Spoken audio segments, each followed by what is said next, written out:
एक बार किसी की तपस्या से भगवान खुश हो गए। अब मैं कथा सुना रहा हूं, कथावाचक बन गया हूं। बस मेरी जटाएं लंबी लंबी नहीं है, थोड़ी जटा लंबी होती, एक कपड़ा पहन लेता तो मैं बढ़िया अपना कथावाचक बनने का फार्मूला मुझसे लेके जाइए। जैसे कोई सामने बैठा उससे कहिए मेहनत करते हो लेकिन मेहनत के बराबर फल नहीं मिलता, तुरंत जनता कहेगी जी बाबा। बताओ दुनिया में किसी को अपनी मेहनत का फल मिला क्या? तो सारे बीमार सामने बैठे। तुम्हारे घर में कोई बीमार है और दवाई करते हो लेकिन ठीक नहीं होता, हर घर में कोई ना कोई बीमार है। तुम्हारे घर में बच्चा बहुत मेहनत करता है लेकिन नौकरी नहीं पाया, बाबा की जय हो, क्या इलाज होगा? जाओ आज से हरी चटनी के साथ लाल चटनी खाना, गया रुकी हुई है, जाओ कल्याण होगा। और दुकान चल गई। आपके मध्य प्रदेश का एक बाबा है, नाम नहीं लूंगा, समझ जाएंगे सब, नाम नहीं लूंगा, पर्ची बनाता है और मुझे 2 दिन बाद वही जाना है उसी के जिले में। और भाई तुम नफरत की बात करके खुलेआम घूम सकते हो, तो हम बुद्ध की मोहब्बत का पैगाम लेकर के देश में लोगों के बीच नहीं जा सकते। तुम अपना काम करो, हम अपने तरफ से लोगों को जागरूक करेंगे। भाई एक बात बताओ, इस देश में अगर पर्ची बनाकर सबकी बीमारियां ठीक हो जाती तो देश भर में अस्पतालों की जरूरत होती क्या? एक गरीब कमजोर बीमार लोग जाके देखो, अरे मजगांव के लोगों को अगर बीमार हो जाए तो कहां जाओगे? एम्बुलेंस मिलती है क्या? इस देश में वो तस्वीरें नहीं देखी कि कोई बीमार हो गया तो कंधे पर लाद करके कई किलोमीटर कोई जाता है गरीब आदमी, क्यों नहीं जाके एक बाबा उसका इलाज कर देता? और गरीबों के घर में कोई बीमारी से मरे ना, तुम क्यों वहां पर बैठ कर दुकान चला रहे हो? चलो हम तुमको अब बताते हैं, हर अस्पताल के सामने एक एक बाबा को बैठा दो। एक बाबा का वीडियो मैं मेरे YouTube चैनल पर पड़ी है। एक आदमी गया तो कहा पथरी हुई है, कहा वहां हाथ रख लो, वैसे हाथ रखा। उसने बाबा ने मंत्र पढ़ा हवा में और ऐसे कैंची चलाई और फूक 2 बार किया, कहा देखो पथरी, तो कहा गायब, बाबा की जय। भाई एम्स के सामने, मेडिकल हॉस्पिटल के सामने ऐसे 2-4 बाबा बैठा दो। मैं दिल्ली में रहता हूं, एम्स वहां का एक हॉस्पिटल, कभी भी जाना आप 1 बजे 2 बजे रात से वहां बीमार लाइन लगा, 6-6 महीने नंबर नहीं लगता, डॉक्टर नहीं है, इलाज नहीं होता। मध्य प्रदेश के सरकारी अस्पतालों में चले जाओ, वहां जानवर बैठे मिलेंगे, डॉक्टर नहीं मिलेगा, दवाई नहीं मिलेगी। और सबसे ज्यादा गरीब हमारे लोग होते हैं और तुम इस देश को पाखंड के रास्ते को फैला रहे हो। अगर इस देश में मठ और मंदिर से सबको न्याय मिल जाता तो पुलिस थाना बनाने की जरूरत होती क्या? पूजा अलग चीज है और पुलिस विद्यालय और देवालय अलग चीज है और विद्यालय और चिकित्सालय अलग चीज है। इस देश के लोगों को विद्यालय चाहिए था, इस देश के लोगों को चिकित्सालय चाहिए था। इस देश में एक आदमी फकीर ऐसा आया कि शौचालय बना के चला गया और सबको देवालय के नाम पे लड़ा रहा है। इतना ही इस देश की समस्या है। और बाबा वहां बैठा, यही मध्य प्रदेश का एक इलाका ये है, दूसरा उधर है, और जाके कहता है तुम्हारे चाचा का नाम सुरेश उके है? तो आप कहेंगे जी बाबा। तुम्हारे घर में एक बच्ची 5वीं क्लास में पढ़ती है? आप कहेंगे जी बाबा। और पता चला उसके फेसबुक पे सब लिखा हुआ, सब उस पर लिखा हुआ। अरे तुम इतने अंतर्यामी हो तो बता दो इस बार गर्मी कितना पड़ेगी और बारिश कितना होगी, फसल उसी हिसाब से किसान बोएगा, किसान की फसल खराब नहीं होगी और कोई भूखों नहीं मरेगा।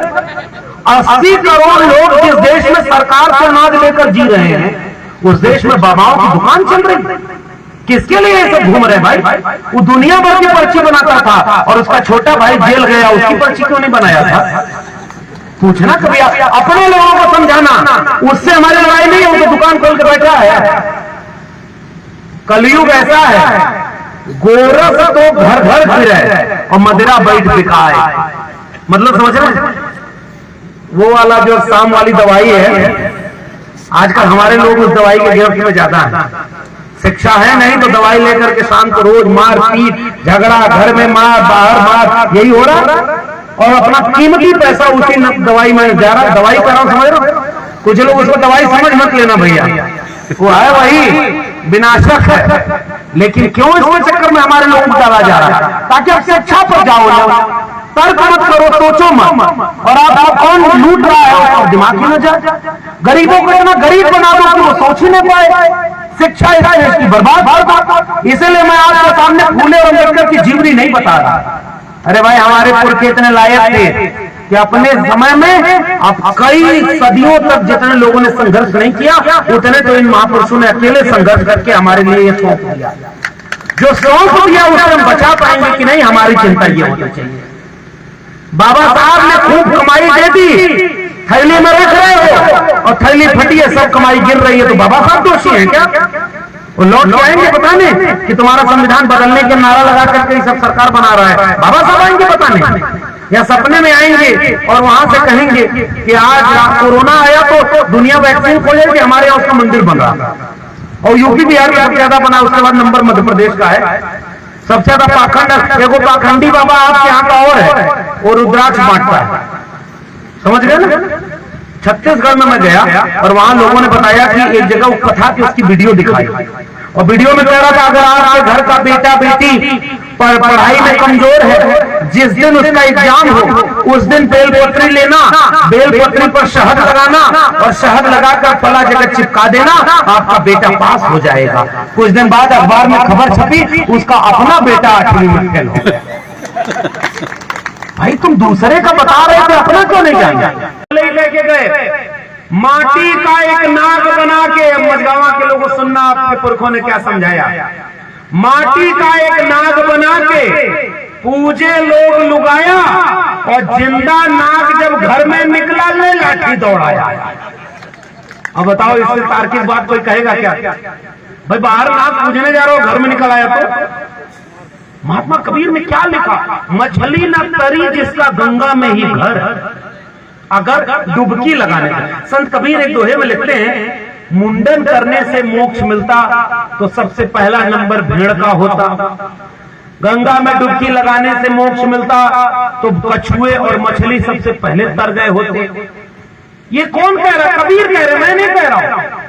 इसीलिए कबीर ने कहा, पाथर पाथर जोड़ के मस्जिद लई चुनाए, ताचर मुल्ला बाप देखा बहरा हुआ खुदाए, तो पाथर पूजे हर मिले तो मैं पूजू पहाड़, और ताते ये चाकी भली पीस खाए संसार। कितना बढ़िया तर्क से बता करके गए, मोको कहां ढूंढे रे बंदे, मैं तो तेरे पास। आदिवासी समाज के लोगों आज सब कहते हैं तुम भी हिंदू, एक को देवी देवता आपका उनका मेल खाता है क्या? अरे आप प्रकृति को पूछते हो, प्रकृति की पूजा करते हो, वहां कुछ है ही नहीं ऐसा। ओबीसी परिवारों में देवी देवता उनके किसानों के परिवारों से आते हैं। आप कल्पना करना, ओबीसी परिवारों में और आदिवासी परिवारों में केवल पीले गमछे का रिश्ता नहीं है। आप भी प्रकृति पूजते हो और ओबीसी किसान भी प्रकृति ही पूजता है। जब वो फसल पैदा करता है तो जब फसल डालने जाता है तब भी पूजा करता है, और जब फसल काट के घर में ले आता है तब भी पूजा करता है। और ओबीसी और आदिवासी दोनों प्रकृति पूजक हैं, उनको तुमने पाखंडी और अंधविश्वासी बना दिया। हमारा और आपका रिश्ता करना चाह रहा है, और दलित समाज के साथ तो इतना अन्याय दुनिया में कहीं नहीं हुआ। भगवान वही है लेकिन मंदिर में नहीं जाएगा। बताओ, सोचो कोई ऐसा देश कहीं नहीं आके बोले कि भाई ये भी हमारा बच्चा है। इसीलिए बाबा साहब ने कहा विद्यालय तुम्हारा मंदिर रहेगा।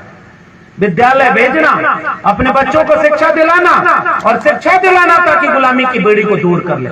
मेरे लोगों, मैं निवेदन करने आया हूं, मेरे गांव के लोगों, ये दिल्ली, भोपाल, लखनऊ में बैठे लोग आपके बच्चों का भविष्य नहीं बना रहे, वो अपने बेटा बेटी का भविष्य बना रहे। 500 साल के मुसलमानों का बदला लेने के लिए आपको नफरत भरते हैं कि हे हिंदुओं जागो, हे बबुआ घूम रहा है, जागो जागो तो हिंदू जागो, और सोया है हिंदू का। अरे सोया तो इस देश का बहुजन है, जागना तो इस देश के बहुजन, न वो एकजुट हो पा रहा और न शिक्षा के लिए लड़ पा रहा, न आपस में एक हो पा रहा। इतने अज्ञानी थे कि उनको पता न चले कि गाय का गोबर रोटी में लपेट कर खाया जाता है कि खेत में डाला जाता है। बताइए जरा हाथ उठा कर, पता था कि नहीं उन्हें? हमारे पुरखे गोबर खाते थे? अरे जोर से बोलिए, कभी नहीं खाए होंगे ना। कितने भी कम पढ़े लिखे रहे होंगे, उनको इतना जरूर पता था कि गोबर खाने वाली चीज। और ये सब कैसा देश बना रहे हैं? ये रोज वीडियो वायरल करते हैं। अभी एक महाराष्ट्र है, ये तो मध्य प्रदेश में आता है, थोड़ी दूर जाएंगे तो महाराष्ट्र शुरू हो जाएगा। वहां एक मिनिस्टर है, और अभी कल मैं उसका इंटरव्यू देख रहा था, और सचिन भाई उन लोग का जितना ग्रुप बना होगा उस ग्रुप में ये सब मैटर भेजा कर।